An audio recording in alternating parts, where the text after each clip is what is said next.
fall, the highlight of Ontario's 4-H club program is the annual 4-H Interclub Competitions. The Ontario Agricultural College at Guelph plays host to this province-wide contest, organized and sponsored by the Ontario Department of Agriculture. The full day's activities get underway at 9 in the morning. Almost 500 contestants from regularly organized clubs register in one of the 8 divisions of the competitions.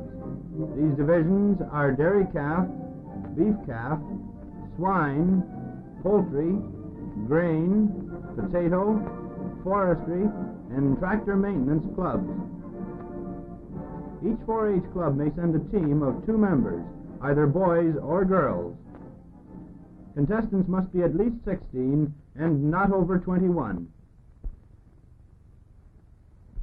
For the livestock clubs, the morning is devoted to judging. Here we see the dairy calf club teams at work on a class of Guernsey cows.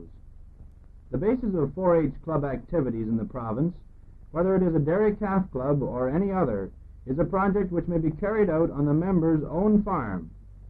Individual club competitions determine who will be selected to represent the club at the annual Interclub Competitions. In this and other divisions, the OAC provides the livestock, equipment, and personnel to stage the competitions. The Dairy Calf Club competition is consistently the largest and most keenly contested. Besides Guernseys, contestants also judge Jerseys, Holsteins, and Ayrshires.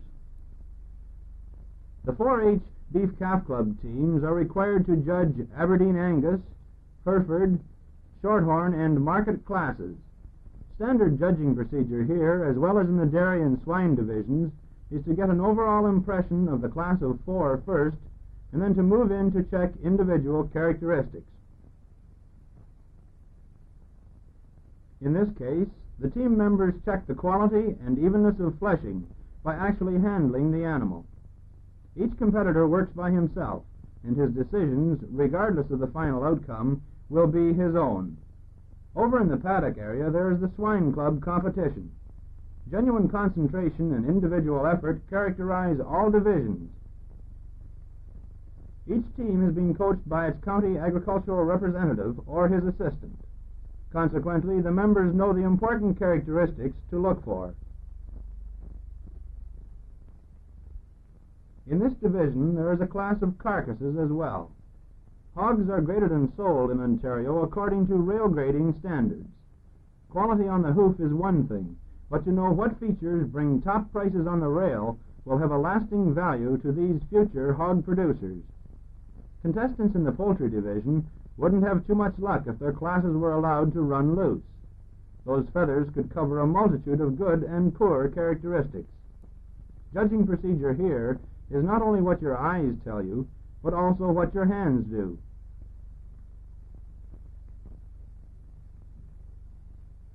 As you've already noticed, boys aren't the only ones who win places on competition teams, and this girl is not going to be outdone by any boy. Included in the classes is one of dressed birds. With the feathers stripped away, these competitors can see what they're looking for. A second competition, which is staged indoors, is that for the 4-H potato clubs. For them, there are classes in seed stock and table stock. 4 groups of 6 tubers each make up a class, and careful scrutiny under good light is necessary for championship judging. In each competition to this point, all contestants have judged identical classes. Here in the Grain Club competition, there are optional classes to suit regional specialties. For example, members from a soybean club will judge a class of soybeans. Corn clubs, a husking corn class. And 4-H club teams select optional classes of grasses and clovers. Points to consider when placing the classes are off-type seeds, impurities, and weed seeds. This explains why contestants are continually hunting through the samples. The break for noon lunch means the end of judging in some divisions, and in others the completion of oral tests. In each division, as well as judging or practical tests, there are a number of questions to be answered orally concerning the broad field of their interest group. OAC faculty and students man the bag lunch serving line. Once through the line, the competitors find places around the tables, and tired feet get a rest. As is usually the case when large numbers of young boys and girls eat together, there is a definite line dividing one from the other. However, all enjoy their lunches and the chance to relax. During lunch, the supervisor of 4-H club work in Ontario gives the group instructions for the afternoon program and more information about the banquet in the evening. Lunch serves as a natural break before the afternoon session of giving reasons for placings. Grouped by divisions, contestants waiting their turn wish they could remember what it was they didn't like about number 3 in the second class.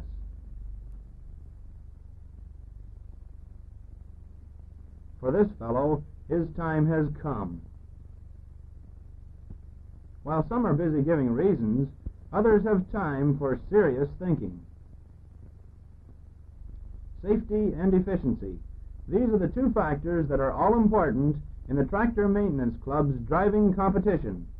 On the obstacle course, there is 1 inch of clearance on either side of the wagon rack. Knocking a stake over is like putting a hole in the side of the barn. Here, it would cost the contestant 10 points out of his possible 200. Besides the driving competition, each contestant has already taken practical or oral tests on general service care and maintenance of a tractor.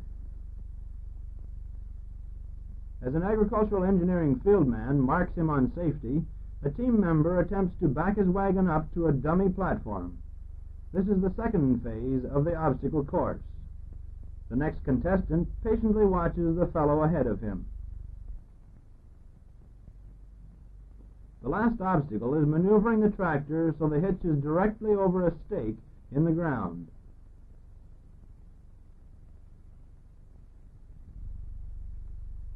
The ordeal is over for this competitor, and all he can do now is wait for the results. Something new for the Forestry Club competition is the woodlot management quiz. In the morning, there was an identification contest. After lunch, the club teams are taken by bus to an OAC woodlot. A zone forester is on hand to give them a brief orientation, after which they are required to indicate what they would do with the marked trees in the woodlot. Dry, sunny weather aided contestants for their quiz. Should this tree be allowed to grow still further or cut out and sold? Once again, individual work is the rule, and their concentration is not a sham. The girl with the puzzled expression is trying to decide if number 4 is a good specimen. The forestry competition is organized and staged by zone foresters of the Department of Lands and Forests.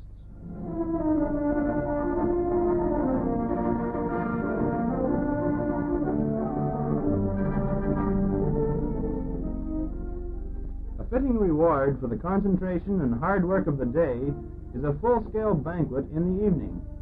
Competitors, coaches, officials, and college faculty are guests of the Ontario Department of Agriculture.